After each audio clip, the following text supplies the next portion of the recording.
مرحبا بكم.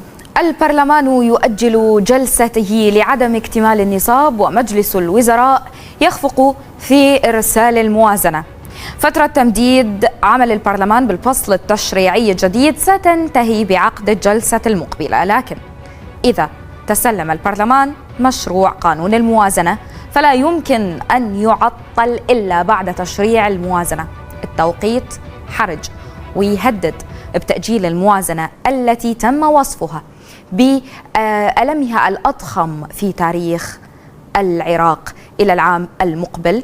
السنة المالية التي يغطيها قانون الموازنة العامة تنتهي بنهاية كانون الأول من نفس السنة، ويجري العمل بقانون الإدارة المالية الذي يقضي بصرف جزء من 12 جزءا من الإنفاق الفعلي بالسنة السابقة، وهذا لحين صدور قانون الموازنة العامة الجديد. رئيس مجلس النواب العراقي محمد الحلبوسي أعلن ب26 من أيلول أنه بحال لم تجري المصادقة حتى نهاية كانون الأول من العام الحالي على مشروع قانون الموازنة لن يعود ممكنا العمل بمبدأ جزء من 12، يعني ماكو رواتب.